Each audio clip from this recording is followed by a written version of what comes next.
যে অমুক জায়গায় মসজিদ থেকে মন্দির থেকে গুরুদুয়ারা থেকে জোর করে মাইক খুলে নিয়েছে, উপযুক্ত প্রমাণ নিয়ে আমাদের কাছে জানান।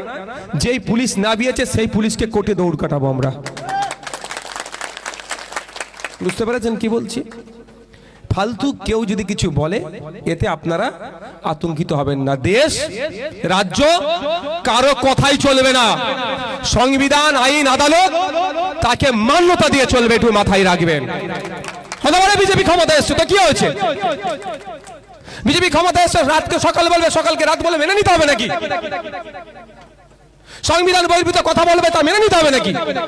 বিজেপি তো কি হয়েছে? হচ্ছে মাইকের আজান। প্রথম কথা হচ্ছে কোন সে মসজিদ হোক, গুরুদুয়ারা হোক, মন্দির হোক, যেখানে হনুমান চালিসা চলুক, কীর্তন চলুক, আজান হোক বা যাই হোক না কেন, কোন ধর্মস্থানের মাইক খোলার অধিকার কোন জায়গায় লেখা নাই। কি বলা আছে? চারটে জোনে ভাগ করেছে সাউন্ডকে। প্রথম হচ্ছে industrial area, commercial area, residential area, silence zone. চারটে জোনে সাউন্ডকে ভাগ করা হয়েছে। রাতের জন্য একটা দিয়েছে, দিনের জন্য দিয়েছে। এবার হচ্ছে রাত কটা? রাত 10টা থেকে ভোর 6টা পর্যন্ত, সকাল 6টা পর্যন্ত এটাকে রাত বলা হচ্ছে। সকাল 6টা থেকে রাত 10টা পর্যন্ত এটাকে দিন বলা হচ্ছে। আপনারা আপনাদের ধর্মস্থানের মাইকের সাউন্ড যদি সাইলেন্স জোন হয়, মনে 40-এর নিচে রাখতে হবে।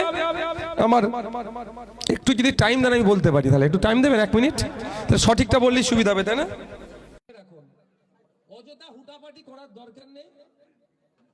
কোনো পুলিশের কোনো অথরিটির রাইট নাই আপনার মাইকটা খোলা মন্দির থেকে মসজিদ থেকে এসে বলতে পারে কম্পিটেন্ট অথরিটি, পুলিশ হোক যেই হোক, যে আপনি এর নিচে সাউন্ডটা করুন। যেমন বলছি industrial area, commercial area, residential area, silence zone. Day কখন? সকাল 6টা থেকে রাত 10টা হচ্ছে দিন, আর রাত 10টা থেকে সকাল 6টা। ইন্ডাস্ট্রিয়াল এরিয়াতে দিনের বেলা হচ্ছে 75 ডেসিমেল, আর নাইট এরিয়াতে 70 ডেসিমেল। কমার্শিয়াল এরিয়াতে 65 ডেসিমেল, আর দিনের জন্য এটা, রাতের জন্য 55 ডেসিমেল। রেসিডেন্সিয়াল এরিয়াতে 55 আর রাতের জন্য 45। সাইলেন্স জোন যেটা আছে 50 দিনের বেলায়, রাত্রের বেলা 40। এর মধ্যে আপনি রেখে মাইকের আজান দিতে পারেন, মন্দিরের কীর্তন বাজাতে পারেন, হরিনাম বাজাতে পারেন, গুরুদুয়ারা দিতে পারেন। কারো অধিকার নাই আপনাকে এসে ডিস্টার্ব করার। মাথায় থাকবে। এবার হচ্ছে কি জানেন, যে ওই পাড়ায় এই হয়েছে, সেই পাড়ায় ওই হয়েছে। আপনার পাড়ারটা কি হচ্ছে আপনি আগে দেখেন তো। ঘটনাটা এটা হচ্ছে না অমুক জায়গায় না দিয়েছে, সেটা খোঁজ নিতে হবে ভালো করে ভাই।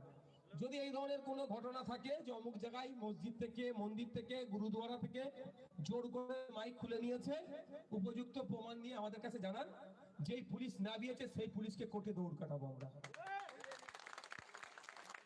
বুঝতে পেরেছেন কি বলছি?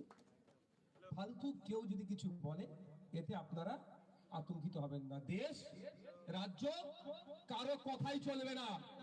সংবিধান, আইন, আদালত তাকে মান্যতা দিয়ে চলবে, একটু মাথায় রাখবেন। বিজেপি ক্ষমতা এসছে তো কি হয়েছে? বিজেপি ক্ষমতা এসছে, রাতকে সকাল বলবে, সকালকে রাত বলে মেনে নিতে হবে নাকি? সংবিধান বহির্ভূত কথা বলবে, তা মেনে নিতে হবে নাকি? বিজেপি তো কি হয়েছে? হ্যাঁ, যেটা সংবিধানের গণ্ডির মধ্যে থেকে বলবে মানতে সেটা বাধ্য। আজকে গণ্ডির মধ্যে আছে সাউন্ড, আমাদের যেটা পলিউশন কন্ট্রোল বোর্ড আছে তার নির্দেশিকা যেটা আছে তার মধ্যে বলবে মেনে নাও। তাহলে মাথায় থাকলো কোনটা কোন জনের জন্য কতটা লাগবে। শুধু যত যা পারছে আপনাকে আমাকে ভয় দেখানো হচ্ছে, আতঙ্কিত করা হচ্ছে, অহেতুক আতঙ্কিত করে আপনাকে আমাকে চুপ করে উত্তেজিত করতে চাইছে, উস্কানি মূলক কথাবার্তা বলার চেষ্টা করছে। তাতে আমি জড়াবো না। আমি চলবো কোথায়? গাইডলাইনের উপরে, নির্দেশিকার উপরে। আমি নির্দেশিকার বাইরে চলবো না। এবার মনে হয় যদি এটা ভুল আছে, তার জন্য কোর্ট আছে, আপনি কোর্টে যান। চ্যালেঞ্জ করুন। কি বলেছি বুঝে আসছে? না এখানে 40 ডেসিমেলটা বলা উচিত হয়নি, 50 করা দরকার ছিল। যদি মনে হয় এটা তার জন্য কি চ্যালেঞ্জ করতে হবে, তার জন্য এখানে কেউ বলতে আসলে তাকে আটকে রেখে স্লোগানিং করলে কিচ্ছু লাভ হবে না।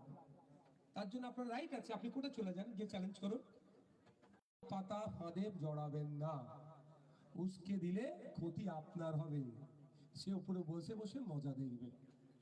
তাহলে সাউন্ড নিয়ে কুরবানি নিয়ে ক্লিয়ার আপনারা?